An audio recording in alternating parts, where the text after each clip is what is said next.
increase some of the lights in front here. And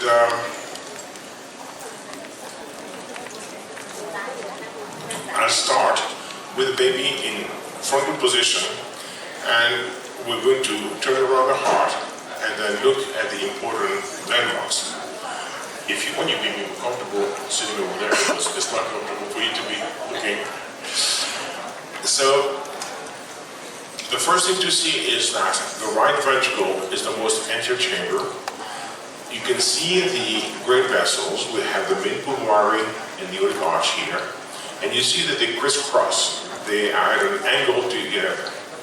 However, a little further here, they are going to be joining at the level of the ductus.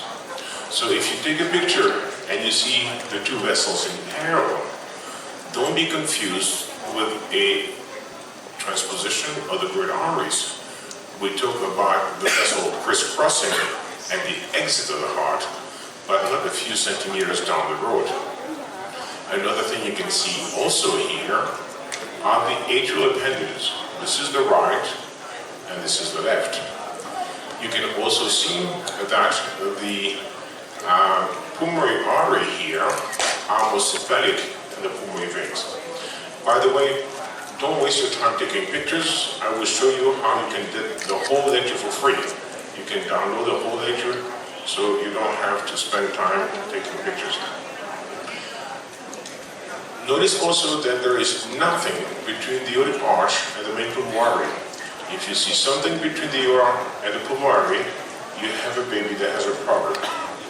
And there's also nothing between the aortic arch and the supravenous cava. If you see something there, this is a problem. So if we turn the heart, this is the ductus arteriosus between the pulmonary and the aortic arch. And here we have the left atrium, which is the most posterior cardiac chamber. And underneath here, you can see the ductus venosus here entering the left hepatic vein just at its posterior. Now here we have the left atrium, we have the pulmonary arteries here, and then in between the left atrium and the left ventricle, we have a big vein that turns the heart. This is the coronary sinus. If you turn on the right side, we have the ductus arteriosus again. And here from the right side, you can see the pulmonary. And the right pulmonary has three branches. It has a right upper lobe branch, it has a right middle lobe, and it has a right lower lobe.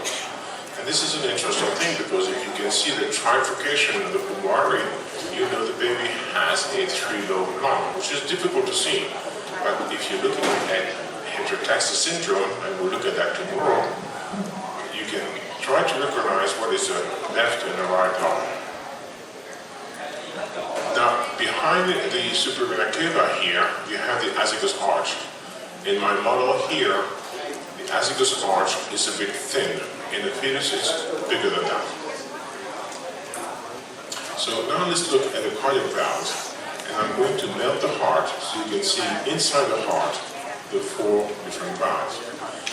At the outflow, we have the semi-lunar valves, and they include the pulmonic or pulmonary, depends how you want to call it, and the aortic valve. Notice that the pulmonic valve is almost outside the heart. There is no cardiac structure surrounding the pulmonic valve, while the aortic valve is more inside the heart. Now, if you look inside the heart itself, you have the tricuspid valve, which has three leaflets: the septal leaflet, anterior leaflet, and the posterior leaflet.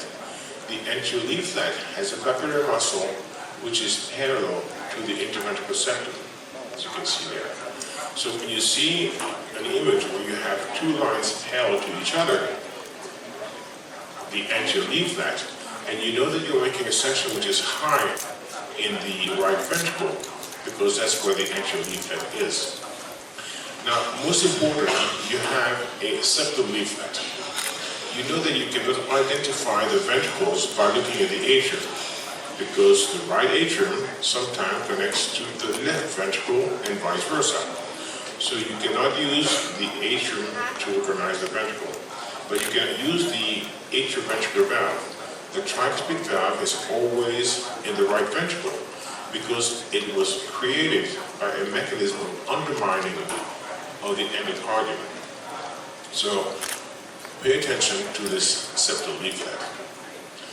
On the left side, there are only two pepper muscles, and you see that both of them are attached to the free wall of the left ventricle. So no septal insertion on the left side. And notice also that each pepper muscle has coated tendinae that go to the anterior and posterior leaflet. So it's not one pepper muscle for one leaflet and the other pepper muscle for the other. They attach to both. So now let's look at what you see in the cephalocodal views. First we have the aortic arch with the brachiocephalic arteries, nothing between the aorta and the supravenous cava. When we go down below, we have the cross of the aortic arch. A little further down, we have the main pulmonary that divides into the right pulmonary, left, and the ductus. So the big vessel you see behind the ascending aorta is the right pulmonary. So I'll show you how to pay attention to all these details when we look at the anatomy. If we go further, we have the aortic valve and the pulmonary valve, and behind that we have the left atrium. Now the left atrium has this little indentation that you can see here. This indentation is the result of the confluence of the pulmonary venous sac and the left atrium. If you go back to embryology, and when I was a medical student, I hated embryology, but now I had to study it. If you go back to embryology, all the veins always return to the right atrium. So why do the pulmonary vein return to the left atrium? Well, if you look at the lungfish were fish that were kind of going in brackish water and they had not enough oxygen. The lungfish are the first one to have pulmonary veins that go into the backside of the left atrium. And progressively, matuations develop pulmonary vein that go over here. So that vein that was going to the right atrium now goes to the left atrium, and sometimes you will see a little membrane in between this. Sorry for that. Sometimes you'll see a little membrane between the two, and I'll show you some ultrasound images of that. And when you go further down, you have the mitral valve here with the anterior leaflet here and the posterior leaflet there. This is the tricuspid valve. You can see the septal insertion here. And in the apex of the right ventricle, you can see the moderator band. Now also look at the interventricular septum. The interventricular septum on the four-chamber view appears as a mind, but actually it's a curve. The interventricular septum is curving over the left ventricle, unless you have transposition of the great artery. In the transposition of the great artery, the interventricular septum is more a straight plane. Here again, the moderator band. And now we move to the frontal views. And in the frontal views, again, the first section you're going to see is the right ventricle, and then you can see the moderator band, the tricuspid valve, the septal insertion. And here we have something interesting. You see the right ventricle, which we just saw in the previous image, is not connected directly to the pulmonary. There is something in between the right ventricle and the pulmonary called the right ventricular outflow tract, RVOT. I usually avoid abbreviation, but this is one that I use often. We also talk about an LVOT, a left ventricular outflow tract, but you'll see it does not exist. This is a misnomer because the aorta is right into the left ventricle. Now look at the inflow of the blood into the tricuspid valve. The inflow here and the outflow over there, an angle. There's probably at least 60 degree, 70 degree angle between the two. And when we try to measure the PR interval, it'll be difficult to get the PR interval when we measure in the right ventricle because of that, because you'll get a good inflow signal but a poor outflow signal. This is the reason we usually get the PR interval in the left ventricle. And I'll discuss the PR interval later on. So here we get into the left ventricle, and you see the aorta is right into the left ventricle. So there's really no outflow tract, just a tiny segment over here. Again, nothing between the aorta, nothing within the ductus, and between the supravenous cava. and you see that the inflow into the left ventricle and the outflow into the aorta are almost in opposite direction. So you have a good inflow and outflow signal. Now, in the lateral views, there's really nothing interesting. Only thing you can see here is the ductal arch, and then right behind that, aortic arch, but nothing very interesting. So, how do we identify the different structures? Well, the first thing is the right atrium, and you identify it because this is where the vena cava are returning. So if you do the bicable plane that I'll show you later, you should see both vena cava arriving in the right atrium. The exception to that is the persistent left supravena cava. The persistent left supravena cava is on the left side of the chest, and when we talk about the three-vessel view, I'll show you what it looks like. Now, how do we identify the right ventricle? Many information. First, you have the moderator band at the apex of the right ventricle. This is diastole, this is systole, and the moderator band is over here. Notice also that it makes the right ventricle look shorter than the left ventricle. You have the septal insertion of the tricuspid valve over here, and you have the annulus of the tricuspid valve. It's closer to the apex than the annulus of the mitral valve. Because of that, there is an offset between the two annulus. You see that difference? That little yellow arrow. If the two AV valves were at the same level, what would be the cardiac anomaly? You do four-chamber view, and you do AV valve at the same level. Atrioventricular septal defect. This is the incomplete form of atrioventricular septal defect. So pay attention to that. This is a big clue. Notice also that the right ventricle is shorter than the left ventricle. We use that when we talk about the added transposition. And then, this is not a reliable criteria, but the cardiac chamber closest to the chest wall in the normal view is the right ventricle. Now, the left atrium you identify because it has the pulmonary veins. You see the pulmonary vein returning to the left atrium, and that's always true unless the baby has an anomalous pulmonary venous return, which can be to the right side, which is the cardiac form, which can be to an innominate vein that goes into the left supravena cava, and that is the supracardiac form, or it goes to a vessel that goes into the liver. This is the infracardiac form. So the three forms of anomalous pulmonary return, and always look when you do the fourth chamber at the position of the pulmonary veins. The next thing you can identify the left atrium is that the foraminal flap, this little thin line here, is in the left atrium. And that's always true unless two things happen. Either you have an ostium secundum atrial septal defect, and we'll talk about that tomorrow. In an ostium secundum atrial septal defect, this flap is missing. That's how you make the diagnosis. The second condition is when you have a severe left-sided obstruction. Let's assume that you develop aortic atresia. In aortic atresia, the blood will not come out of the aorta, it will not come out of the left ventricle, it will regurge into the left atrium, and we'll have to go to the right atrium to exit. Therefore, the blood going from the left to the right will push the foraminal flap on the other direction, and you won't have the foraminal flap on the left atrium. So these are the three exceptions to recognizing the left atrium. The left ventricle is essentially everything different from the right ventricle. It forms the apex, is the longest one.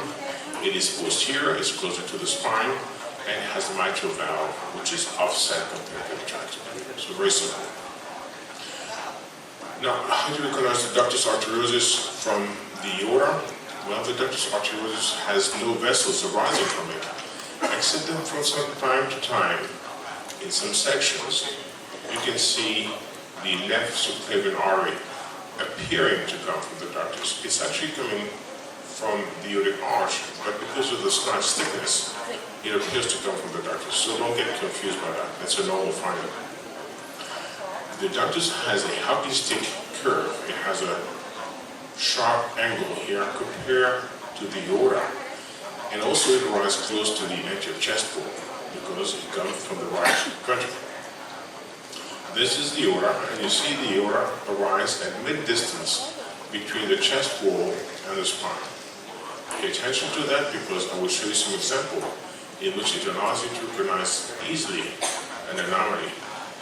And the anomaly here is transposition of the great artery. If you have a detransposition, the aorta, instead of arising in the middle of the chest, will arise right behind the chest wall. Now let's look at the axis of the heart. If you trace a line from the sternum to the spine, the interventricular septum is at about a 45-degree angle. From time to time, that angle is deviated to the left side, and the heart is more horizontal than normal. And this is very typical of goniotruncal anomalies. What is a goniotruncal anomaly? Anomaly of the great vessels. Okay, so we'll go over that. And then also you can have left axis deviation in Epstein anomaly because the right chambers are so much bigger. Conversely, you can have a right axis deviation in which the heart is more oriented in the midline, and that occurs in sinus inversus, in the heterotextus syndrome, ventricular inversion, atrioventricular septal defect, double-eyelid right ventricle, and common atrium. So anomalies. Don't bother memorizing that, you can just look it up. So, with this, we have reviewed the anatomy, so let's look at the cardiac chambers. And I'm sure that all of you know the four chambers, so I'm going to skip a little bit of that to have more times in the future. And for the fourth chamber, we just section the heart in such a way that we can see the two atria, the two ventricles, the interventricular septum, the interatrial septum, the moderator band, the offset between the tricuspid and the mitral valve. So many different things you want to see in that fourth chamber. If the baby is in a sympathetic position, like this, you have the heart in this position. This is left ventricle, right ventricle, moderator valve, tricuspid valve, mitral valve, right atrium, left atrium. And this is where it goes. And I'm sure you have seen many of those pictures, so I'm going to go a bit rapidly. Notice the offset between the tricuspid valve and the mitral valve. You see this little gap here, which is just underneath the ascending aorta. Okay, so important to recognize the moderator band. What is this white line here? This is the pepper muscle of the anterior leaf of the tricuspid valve. Okay. Here the baby has turned a little bit. Now the spine is to the mother's right side. You have all these same findings over here, and on the video clip, the same thing. Mitral valve, tricuspid valve, offset. You see the pulmonary veins over here. You see the foramen magnum flap in the left atrium. This is a normal example. Another example, and you see the moderator band over here, the offset, foramen magnum flap, and so on and so on. Now, I'm going to skip that. Here are two babies, one in sympathetic position and one in bridge position. You see that in the baby in sympathetic position, the apex of the heart is on the left side of the screen, while in the baby in the bridge position, the apex of the heart is on the right side of the screen. And this is something that confuses young physicians often. They have trouble organizing the head, the baby inside the mother. So this is the normal position of each of these two fetuses. So let's go over a different situation. If the baby is on the right side of the mother, the spine on the right side of the mother, and the baby is in bridge position, the apex of the heart, being on the left side of the fetus, is going to be away from the transducer. So here you have the apex of the heart far from the transducer. If the baby stays on the right side, but is now in sympathetic position, now the left side is in front, and so you have the apex close to the transducer. If the baby is in same sympathetic position, but now with the spine on the mother's left side, the apex will be away, and if the baby is in bridge position, the apex will be close to the transducer. Now this is something you have to have practice over and over again, so that when you look at the baby in just a few seconds, you can identify the position of the baby and the position of the sinus of the baby, which will go after that. I always scan from the pubis to the umbilicus when I start my scanning, as I show you, and now I know the position of the baby, the position of the heart inside the baby. I know the baby is alive, and I know that if I want to measure the fever, I'm going to be looking over here, not here, not here, not anywhere else. That saves time, and I'm sure that in Vietnam you don't have too much time either, so you want to save time. So practice doing this over and over until it's intuitive. Now, where does the aorta descend? Well, here we have the heart, and you see nothing between the aorta and the pulmonary.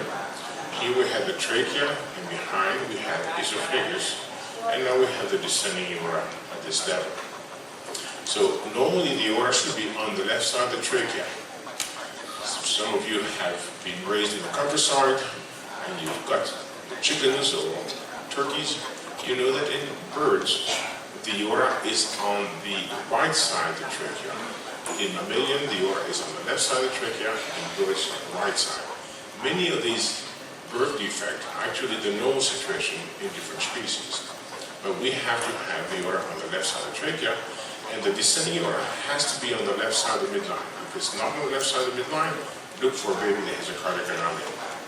You can also have the descending aorta on the right side, and the descending aorta on the left side, or the descending aorta on the right side of the trachea, and the descending aorta on the left side. So there are 4 possible combinations, and you have to look for cardiac anomaly if you have a variation. So this is the normal descending aorta on the left side of the midline. This is a baby whose aorta is on the midline, and here's the baby whose aorta is on the right side of the midline. So what do you see abnormal in this view here? What is wrong in this view? You scan this baby, and you say, oh, this baby has deviation of the axis. Exactly. You see there's left axis deviation. You see the intravenous receptor here is perpendicular to the anterior posterior line. You have left axis deviation and right descending aorta. What is the cardiac anomaly of this baby? This is a baby that has a conotruncal anomaly until proven otherwise. Remember, I showed you that left axis deviation is associated with conotruncal anomaly, and right descending aorta is also. So this is a baby, you have to find the diagnosis. Don't say, oh, this is a 4th chamber, it's normal. This baby has a big problem that has to be investigated. So, a little bit of anatomy. I'm going to skip a lot of this here because I want to spend some time on some more complicated things. Here we have the septal leaflet, easy to recognize. Anterior leaflet of the mitral valve. Skip that.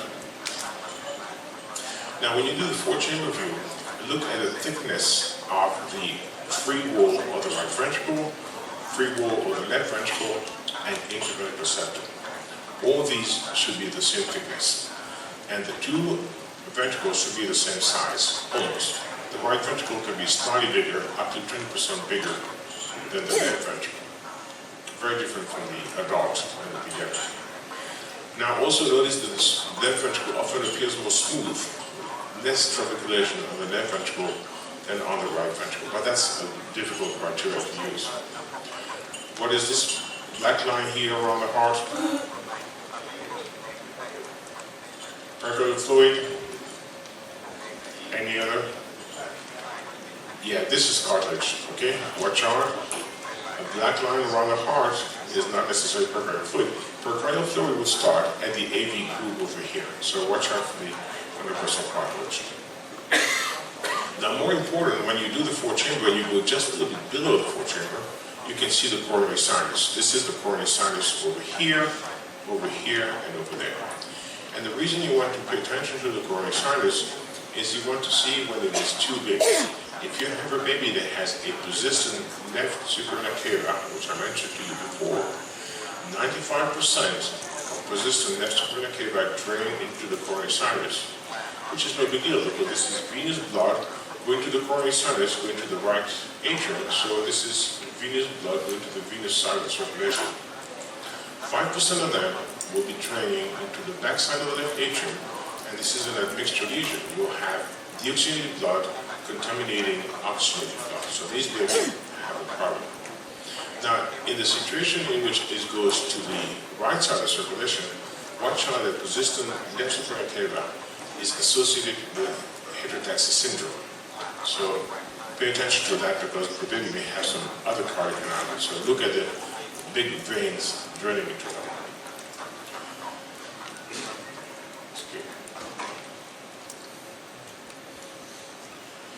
Okay, so when you do the color Doppler, you want to see the inflow into both ventricles should be about the same intensity. And you can see the pulmonary veins over here. We'll just skip on to that.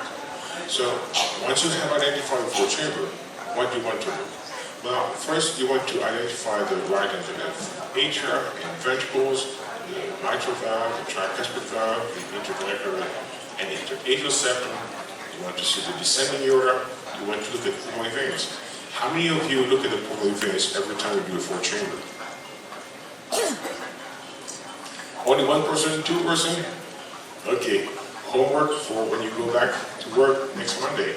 You have to see the pulmonary veins every time you do a flow chamber. It takes a microsecond when you have to practice it, but you have to do it.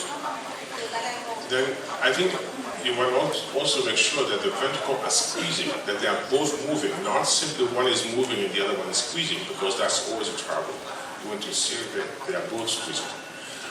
And you want to see how they look in systole and diastole. Now, very often, the heart beats too fast for me to see everything. So I take a video clip and then I play the video clip slower because I cannot see all the information at normal speed. So your machine can do that. Take advantage of that feature.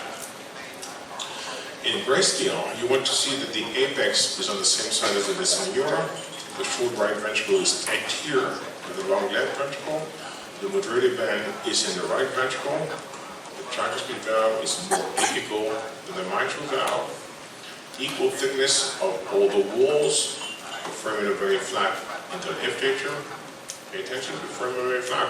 If you don't see it, baby has atrial septal defect. Osteomuscular, okay? Pulmonary veins returning to the left atrium. No vessels behind the left atrium, aside from the aorta. Antiazygous, if you look carefully. And the aorta should be on the left side of the midline. And the axis of the interventricular septum should be at 45 degrees from the midline. If you don't have this routine in your mind, make a copy of this next to your monitor, and then check mark everything. And you do this for 50 exams, and after that, it will become a routine. So pay attention for at least 50 exams. In real time, you want to see that they have equal motion on both sides.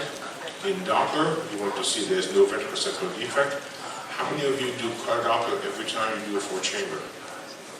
Good to front speakers here.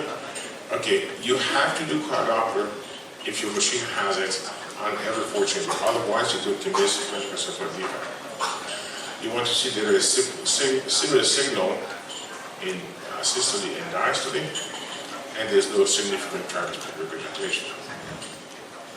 So with that, you have completely done the full chamber. You want to go into the left heart views, and you can do either a central or a transverse approach. So this is what we had in the full chamber. I was going for the apex of the heart and the mitral valve, and now I'm going to oblique the plane. So I go for the apex of the heart and the aortic valve. So I'm going to do a section that goes from the mitral valve to the aortic valve. So it's a steeper angle. And you can do this either in a central section, like this, in which the aorta is kind of sandwiched between the right ventricle and the left atrium. See the aorta in between. And in that view, you don't see the right atrium. You see the right ventricle is here, left atrium, the left ventricle, ascending aorta, but you don't see the right atrium. So that tells you this is a sagittal section. This one is in diastole. How do I know that? It's written here, but what on the picture tell me this is diastole? You see the aortic valve. So if the aortic valve is visible inside the aorta, it has to be in the middle. If it's in the middle, it has to be closed, so it has to be diastole. Okay? What is this vessel here? Behind the ascending aorta? This is the right pulmonary artery. Remember, this is an important landmark to recognize. So here we have the sagittal version of the LVOT. Okay, and you see the foramen very flat flipping over here. The other technique is simply to stop at the fourth chamber. This is what we had, and then you continue and you oblique the section a little bit more, and then you go from the fourth chamber to the left outflow tract, which is the easiest thing to do because it's the same motion, you just extend it. And in that EQ, you're going to be showing the left ventricle, aortic valve, ascending aorta, and now you can see the right atrium. You see the right atrium is visible here with the tricuspid valve, and this little white dot here is the septal insertion of the tricuspid valve. So this is what you see in this view. Same thing, a bit faster. Now, let me introduce to you the ballerina foot. When you look at the left outflow tract, you want to see the left ventricle as the foot of the ballerina and the ascending aorta as the leg. And they should be aligned anatomically. Compare this view here with this view here. You see the foot over here, you see the leg over here, and you see that the leg here has an odd angle. There's a break here. The leg here is not facing the foot. The leg here is facing the interventricular septum. And in that position, it is an overriding aorta. So here you have the tertiary fellow or any other overriding condition. So pay attention to the difference between one and the other. So here we have left outflow tract, and there are two things you want to see in each one of those sections. You want to see that the anterior wall of the aorta is in direct continuity with the interventricular septum. Over here. If it's not, the baby has transposition, or it has a double right ventricle, or it has tertiary fellow. So this continuity you have to see. The second thing you want to see is that the posterior wall of the aorta here is in direct continuity with the anterior leaflet of the mitral valve. Okay? Otherwise, the baby has transposition. So this is an important thing to recognize. Once you have done that, you have done the whole left side, and you can go to the left to right sweep. So what you do is either in a sagittal section, go from left to right, or more comfortably, you just extend the view you had before from the left outflow tract to the right outflow tract, which is over here. And that's an important section because now you can see both left and right. This is the left outflow tract with the beginning of the arch, and here you can see we go from the left to the right outflow tract. Okay, so you can see very well the crisscrossing of the two outflow tracts at this level. So here we have a right outflow tract, and you have the aortic arch underneath. Now, remind me when I scan, I want to show you how to hold the transducer. I see many people holding the transducer like this. They put some fingers in front of the transducer and some fingers behind the transducer. And when you do that, what you're doing is locking the transducer in your hand, and if you want to move, you have to move the wrist. And the wrist is not a very precise motion. What I want you to do is, instead of that, hold the transducer between two fingers, and now I can rotate the transducer, and with the other finger, I can angle the transducer. That is a much more precise way of holding the transducer. And one of the problems that people have when they start doing field echo is when they try to go from one outflow tract to the other, they go from the thymus to the stomach and back and forth, and they go too big. So don't use your wrist for motion, always use your fingers for the motion. Here we have the left outflow tract here. So you see there's a very tiny amount of motion between one and the other. So here's what it looks like, right, left, and so on and so forth. So I'll show you when we do the demonstration a little later on. Same thing, and you go all the way to the three vessel view from the fourth chamber and the left outflow tract. Now you can go into the right heart views, and you can do this in a central way, And the only interest here is to show the whole aortic arch, the whole ductal arch. Or you can just stop at the sweep that you were doing, and then you have all the information in the right heart view. And when you do this, you see you're very high in the heart, you're very close to the three vessel view, and you have almost no heart left in the image. So we're very close to the base of the heart at this level. You can see the left outflow tract, consider the left pulmonary, and here you can see aorta surrounded by the main pulmonary, going to the ductus, to the descending aorta. The ascending aorta is over here. This is the right pulmonary, superior cava, and it has this arch behind it. And then ultimately, you end up at the three vessel trachea view. And that is a very useful picture. You have a line and then two dots. The line represents the main pulmonary. The first dot is the ascending aorta. The second dot is the superior cava. Now, notice that all these three vessels are not exactly aligned, but they're almost aligned at the front. So if you trace a line that goes from the main pulmonary to the superior cava, the aorta is almost touching it. Not exactly touching it, but almost touching it. What is this here? This gray thing here. Right lung, left lung, thymus, exactly. So when you do the three vessel view, you have to see that the thymus is in front. If the three vessel view here was moved closer to the chest wall, the thymus would be absent. So this baby has the George syndrome, the macrodeletion. Okay? So not only you want to look at the alignment, but you want to see at what is in front compared to the three vessel. Also notice the difference between the size of the ascending aorta and the size of the descending aorta. Why is that such a big difference between the ascending aorta and the descending aorta? Because between the ascending aorta and the descending aorta, the circulation has already lost the circulation to the brachiocephalic arteries and to the coronary artery. So 16 and 18% of the blood flow has gone away. So by the time you get to the descending aorta, there's less blood that is available. So this is the three vessel trachea view. You have the three vessels aligned over here, and I'll show you some more example in just a second. So you see one line, a dot, and a dot. Now, there are two versions of this view. This line, dot, dot, and the version where you can see the two arches touching. I'm going to change the picture and look carefully.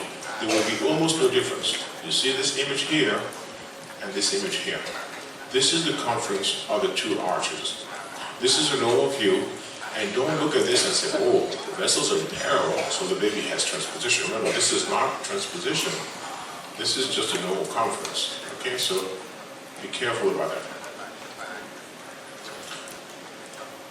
Do we see a line in the dot dots? Here, we have something that looks like a skateboard. So this is a very different situation. This is a baby that has transposition of great artery, and the other artery is underneath. So this is usually the aorta, and the pulmonary is below that. So you see aorta, superior cava, and trachea. Okay? Line, and then one dot. We're missing a dot, and there's a big gap. So the missing dot is the aorta. You don't see it, aortic trachea. Okay, so many things to look when you do the three vessel view. Remember I told you that in birds the aorta is on the right side, but in mammalian it's on the left side. So when you do the three vessel view, you should see pulmonary, aorta, superior cava, and the trachea is behind the aorta. It's not in between the aorta and the pulmonary, it's behind the aorta. Look at the difference here. The trachea is in between the ductus and the ascending aorta. So this is a right aortic arch, and this is the U form. There are two forms, the V shape and the U form of right aortic arch. So this baby, when it's going to be delivered, what will be the problem? Exactly, has trouble breathing because his trachea is encircled. So this baby needs to be delivered in the big hospital where they can take care of it. Let's get this one. Now, This is the thymus in front, so don't get confused with this being a thymoma or something like that. This is just a normal finding. Very important, when you do the three-vessel view, you always want to put cartography. And you want to do your three-vessel view as much as possible, either for a front approach or from a back approach. The reason for that is that if you do a three-vessel view collar in the front approach, the blood flow in the ductus and the blood flow in the aorta would be both in the same direction. They will be forward flow, so if you look from the front, they both will be blue. If you look from the back, they both will be red. So, important to recognize that. Let's assume you have a blue vessel and a red vessel. What's happening there? If the ductus is in blue, but the aorta is in red, it means that the blood in the aorta is going backwards. If the blood is going backwards, it means that the baby has an aortic stenosis or atresia, in fact, and the blood is returning backwards to go to the coronary arteries. So always look at 1 versus 2 color when you do the three-vessel view. Also look for turbulence. If you see some turbulence in the three-vessel view, the baby has probably a stenosis in that valve. If you go a little higher, you have the innominate vein, and if you look behind the trachea, you can often see these esophagus. It's a normal finding too. More innominate vein, so it means that you are too high in the field of the chest, almost in the field of the neck. So this is a three-vessel view. You see the innominate here. You see the superior cava with the azygous arch behind it. You see the 2 main stem bronchi here, because once you're below the trachea, you see the main stem bronchi, and this is the normal three-vessel view. Here we have the right outflow tract. Let me show you some images here. So we have right ventricle, right outflow tract, mid pulmonary, the ductus, ascending aorta, the right pulmonary, ascending aorta. Okay, this is superior cava. This is azygous arch. So you see azygous arch is a big finding in the fetus, and there behind we don't have the trachea anymore, but we have the left main stem bronchus and the right main stem bronchus, and behind that we have the azygous vein. And if you follow the main pulmonary, the right pulmonary, you can see the right upper lobe here, you can see the right middle lobe, and here you can see the right lower lobe. So here you can all three are the branches of the right pulmonary. And here this is carina between the left and the right main stem bronchus. This is normal finding too. Pay attention to that. You can see the 2 main stem bronchi at this level. So fundamentally what I have told you up to now to do is the grand sweep. You start with the fourth chamber, you do all the measurement you need in the fourth chamber. Once you have done that, you extend your section a little bit higher. You have the left outflow tract, move to the right outflow tract, and move to the three-vessel view. And if you can do that properly and the baby is cooperating, in 10-12 seconds, you have eliminated 99.9% of the cardiac anomalies. So this is a very efficient way to do the scanning. So you start your fourth chamber, move to the left outflow tract, move to the right outflow tract, which is shadow, and then you have the three-vessel view. So you have all the information you need to get in one sweep. Again, you can do this at high speed or slow down the clip. I think it's easier to slow down the clip. Now, aside from these fundamental views, there's a few other views that we don't use all the time, but are useful to have and to practice for when you need them. One is the basal short axis view, which I call the left finger do the walking, because before Google existed, when you searched for something, you had to go to the yellow page, and this was the indicator of the yellow page. So here what we have is the aorta in the center, and behind you have the right atrium, tricuspid valve, right ventricle, pulmonary valve, main pulmonary, ductus, and right pulmonary. And this is what it looks like in the image. You see the 3 cusps of the aortic valve over here. Behind you have the left atrium, the IVC, which, as you remember, doesn't go into the right atrium. It goes in between the right and the left atrium. Here we have the left atrium, the tricuspid valve, the right ventricle, the pulmonary valve, main pulmonary, and the ductus. Okay, this is the advantage of that is that it shows you the whole right side structure around the aorta. And you can see very well that the pulmonary artery and the aorta are in crisscross position. They are not in the same plane. If they were in the same plane, you would not be able to get that. Also, you can see the relative size of the pulmonary artery to the aorta. If the baby had a large aorta and a small pulmonary artery, what would you be thinking of? Large aorta, small pulmonary artery, the atriosurofacial. Okay. Another example here, you can see the aorta, right atrium, right ventricle, pulmonary artery. Same thing here, you see the aortic valve in the middle, and you see the synchrony of pulmonary valve and aortic valve. And then here you can see the three cusps of the aortic valve. Notice that when you do the left upper tract and you measure the size of the aortic valve, it should be the same size as the ascending aorta.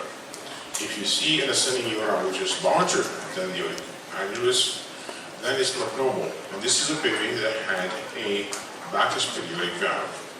In a bicuspid aortic valve, there's a stenosis and it creates a jet phenomenon, and the jet phenomenon distends the ascending aorta and gives this image here. Now you can also look at the aortic and ductal arches. I've shown this image here. It's not very important, so we can skip. And here is two babies. One of these babies is going to go home, and the other baby is going to go to surgery. Which of this baby do you send home, and which of this baby do you send to surgery? Very good. You see the difference between this baby here and that baby over there is the position of the aortic root. This aortic root arises in the mid-distance between the chest wall and the descending aorta. This aortic root here arises in the front of the chest. If it arises in the front of the chest, it comes from the right ventricle. If it comes from the right ventricle, this baby has the D-transposition of the great artery. So important to look when you do the arches, to recognize one from the other. And then finally, the last view that I wanted to show you is the bicaval view. So in the bicaval view, we take a section here that goes for the supra cava and inferior cava, and you get an image like this one. This is the right atrium, this is the supra cava, this is inferior cava. Here we have the tricuspid valve, and above the tricuspid valve here, you see the right atrial appendage. You see what you see over here? And then you have the right ventricle. Of course, that implies that the baby is in the right position. If the baby is in transverse position, you can't get the bicaval view. Now, look at this image, and here the video clip. You see that we're very close to the ascending aorta. So when I move the transducer a little bit, I go from the SVC to the ascending aorta. And this is what we take advantage when we take the PR interval. We take advantage of this proximity. Now compare this image to this image here. We see the supra cava, but the inferior cava is missing. Okay? Inferior vena cava is absent. We have IVC interruption, and IVC interruption is very strongly associated with left isomerism. So by making this image here, you have made an important diagnosis because this baby has a major set of cardiac anomaly and also need to be transferred to the big hospital. So this is all what I wanted to show you. So we have the chamber view, four-chamber, left upper tract, right upper tract. We have the vessel view, the three-vessel trachea view, the arches, the pulmonary vein view, which is part of the four-chamber view, the bicaval view, and then we have combined views that attach the vessels to the different chambers. So I have 8 more minutes before we have a break. So I'm not giving you my 8 minutes. I'm going to start directly to the step-by-step because this is a very long part, and we're going to continue this after the break. So now you know how to do the chambers, you know how to get the views, you know how to perform the exam, but What is the mental process? You have this baby that lies with you, and someone say, funny looking heart, please investigate. What is the first thing you want to do? Well, the first thing you want to do is look at the sinus and position of the heart, and you do this by looking at the heart, the apex of the heart, the descending aorta, and the stomach. All these have to be on the same side, and they have to be on the left side. And to do this, we'll take the same baby in symphatic position here, and we're going to make the three sections that we just looked at. We look at the high abdominal view, in which we want to look at the position of the stomach. We look at the four-chamber view, and then we'll finish with the three-vessel trachea. In the abdominal view, we want to see that the stomach is on the left side, the descending aorta is on the left side, inferior cava is on the right side, and not at the same level as the descending aorta. Inferior cava is more anterior than the descending aorta. At the four-chamber view, all the things that we just talked about, the axis of the heart, the size of the heart, and so on and so forth. And in the three-vessel view, same landmarks that we just saw. I don't want to bore you with that. Remember, we can do two-view version of the three-vessel view, the circumference or the line dot dot. So now we have everything on the left side and everything on the same side. And this is why we do this. The majority of babies that you're going to scan have the apex and the stomach on the left side. This is the common sinus, and in Latin this is called sinus solidus. One every 10,000 baby, you will have a baby in which the apex of the heart is on the right side, and the stomach is also on the right side. This is called a sinus inversus. This baby is a mirror image of a normal fetus. More commonly, you will see babies that have a discrepancy in which the heart is on one side and the stomach is on the left side, and if the heart is on the right side, it's called dextrocardia. And from time to time, you see also babies that have the heart on the left side, but the stomach on the right side. And this is called visceral sinus, sinus ambiguous, many different names. Why does this matter? Well, the prevalence of cardiac anomaly in sinus solidus is 1%. So you scan 100 patients, one out of this baby will have a cardiac anomaly. So if you do some statistics on your accuracy, you have to pay attention to that. You have to have about 1% baby that have a cardiac anomaly.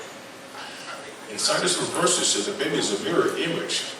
This is the hedgehog gene.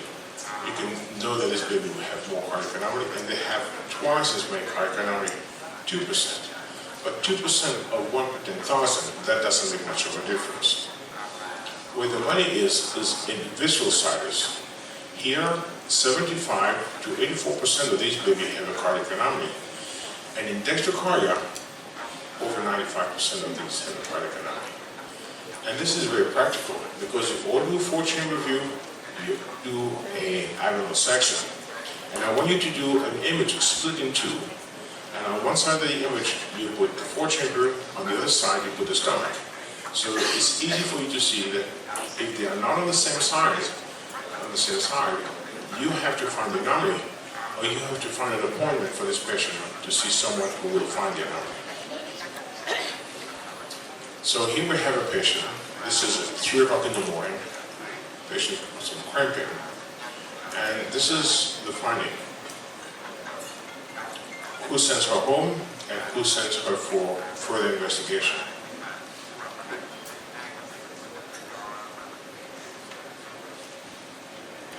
Who says, go home?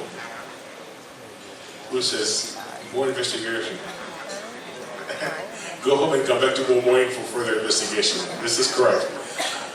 This apex and this stomach are on the same side, okay? And you see from this image that that same side is next to the transducer. Okay, not away from the transducer, next to the transducer. Since the spine is on the left side of the mother, that side here is the right side of the baby. So this baby has sinus inversus. Okay? So this is a baby you want to investigate further. Not at 3 o'clock in the morning, you want to do a full scan the next day morning. This baby has the stomach on the left side, but the apex is in the middle. What's wrong with this cardiac view here? I mentioned to you before. Yeah, it has right axis deviation and something more. Show me with your hands. AV valves are at the same level. Intracranial receptor defects. Okay? This baby has the apex on the left side, stomach on the right side, polyhydramnios. Okay? What is the likelihood of a cardiac anomaly? 75%. Okay? Now, a few tricky definition. I've shown you the normal baby, and I've shown you the baby that had dextrocardia. There's one more baby. That baby here has dextroposition. So now the heart is on the right side of the chest, but not because the heart has a problem, because something else is either pushing or pulling on the heart to the right side. And here I made a drawing of a diaphragm hernia pushing the heart to the right side. Dextroposition, the baby's heart usually don't have cardiac anomaly. Dextrocardia, 95% of these have a cardiac anomaly, so it's important to recognize this distinction. Okay, so now it's 2:30. We have a short break.